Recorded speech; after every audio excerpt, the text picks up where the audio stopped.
الحمدللہ کنز المدارس بورڈ کے سالانہ امتحانات قریب سے قریب ہوتے جا رہے ہیں، تو بعض تلامذہ طلباء بعض اوقات پوری کتاب لے کے پریشان ہو جاتے ہیں کہ ہم اس کتاب کی تیاری کیسے اور کہاں سے اور کس طرح شروع کریں۔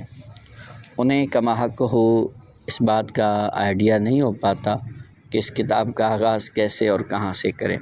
تو ان طلباء کرام کو چاہیے کہ آپ گزشتہ 3 سالوں کے کوسچن پیپرز اور MCQs اٹھا کر انہیں حل فرمائیں۔ ان کو حل کرنے کے بعد آپ کو اندازہ ہو جائے گا کہ ہمیں تیاری کس طرح سے کرنی ہے۔ تو یہ بھی کنز المدارس کے گزشتہ سالوں کا ایک پیپر ہے۔ آئیے ہم آسانی کے لیے طلباء کرام کی آسانی کے لیے اس کو حل کرتے ہیں۔ خاصہ سال دوم میں منطق یعنی قطبی کا پیپر ہے، اور یہ پیپر 2 حصوں پہ مشتمل ہے۔ ایک ہیں شارٹ کوسچنس، تقریباً 15 سوالات حل کرنے ہیں، جس میں سے ہر سوال کے 3 نمبر ہیں۔ نمبر 2 لانگ کوسچنس، کل 3 سوالات کا حل مطلوب ہے اور ہر سوال کے 10 نمبر ہیں، اور بقیہ نمبر MCQs کے۔ اس طرح کل 100 نمبر کا یہ پیپر ہے۔ آئیے مختصر سوالات حل کرتے ہیں۔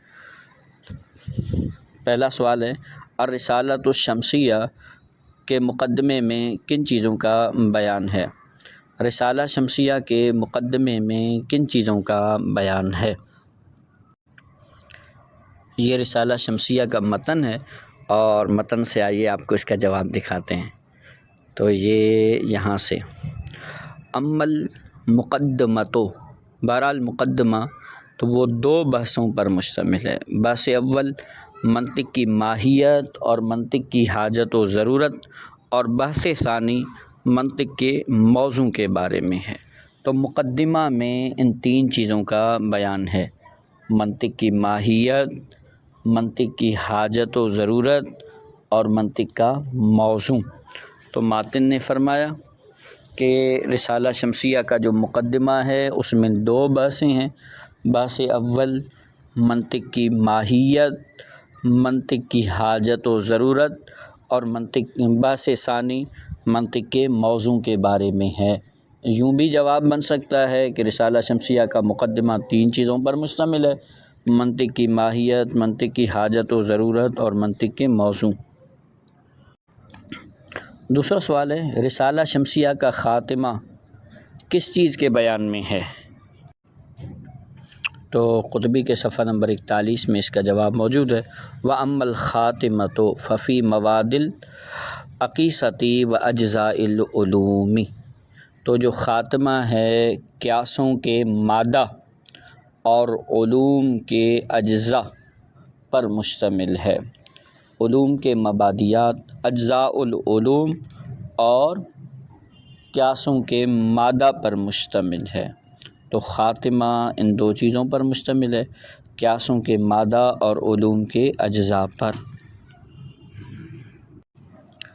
اجزاء العلوم سے کیا مراد ہے؟ تو اجزاء علوم سے 3 چیزیں مراد ہوتی ہیں: موضوعات اور مبادی اور مسائل۔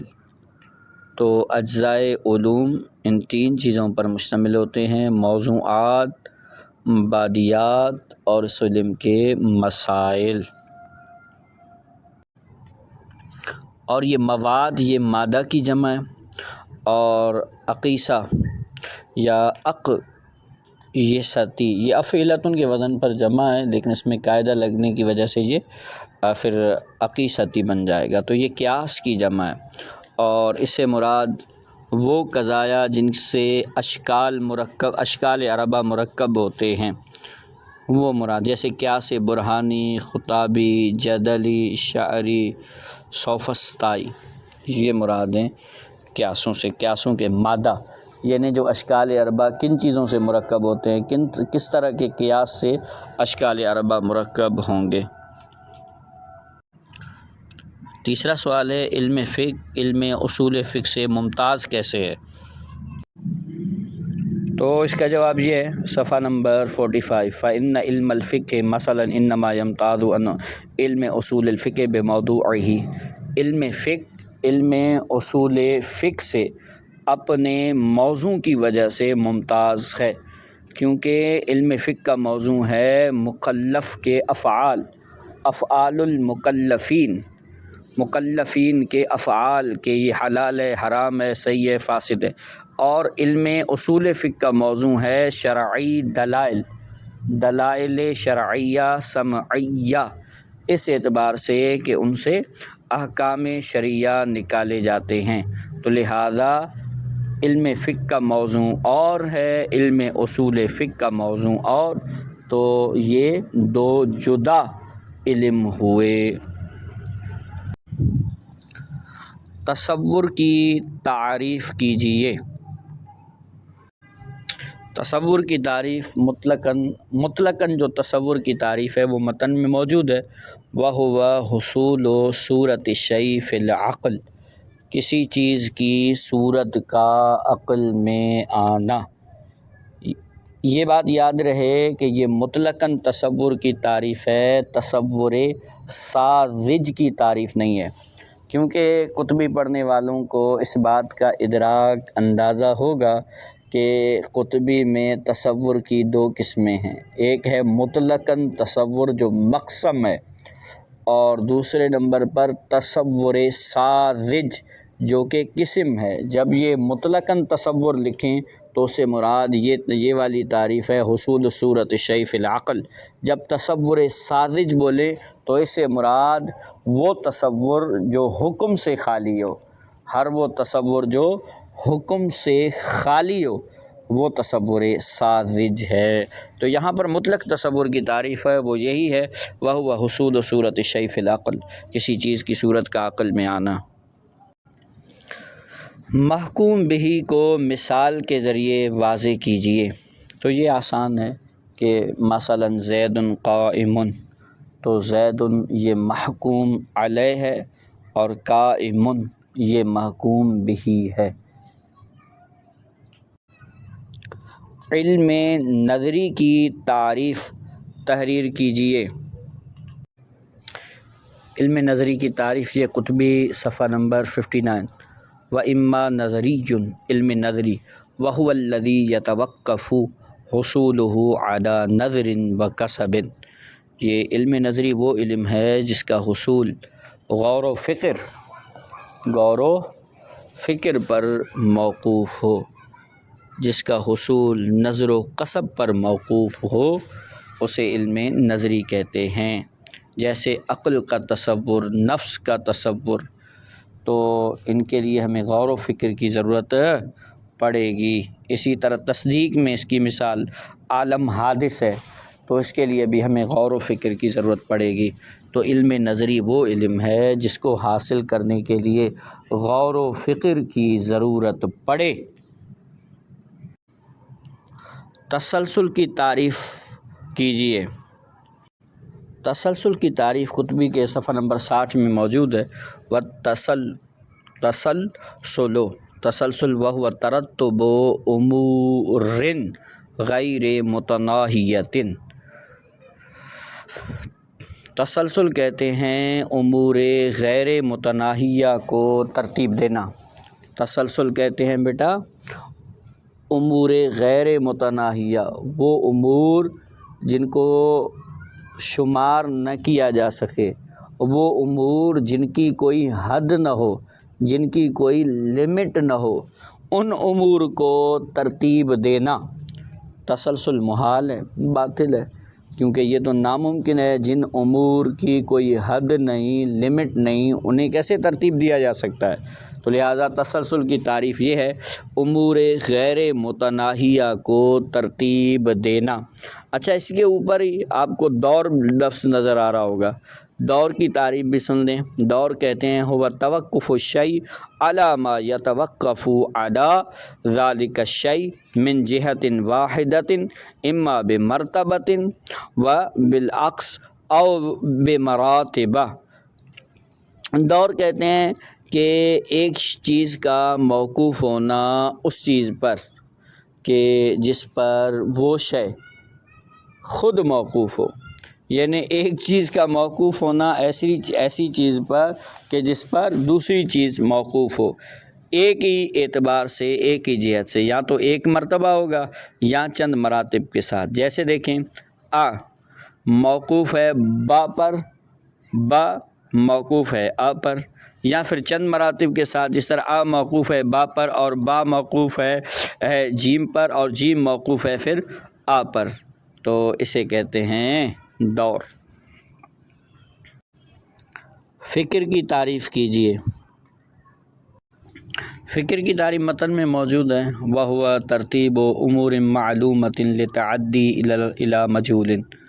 امور معلومہ کو اس طرح ترتیب دینا کہ وہ کسی مجہول چیز تک پہنچا دے، امور معلومہ کو اس طرح ترتیب دینا کہ وہ مجہول تک پہنچا دے، یہ فکر کی تعریف ہے۔ ترتیب کا اصطلاحی معنی بیان کیجیے۔ ترتیب کی تعریف صفحہ نمبر 65 پہ 65 میں موجود ہے، وَتَرْتِيبُ فِي اللُّغَةِ جَعْلُ كُلِّ شَيْءٍ فِي مَرْتَبَتِهِ۔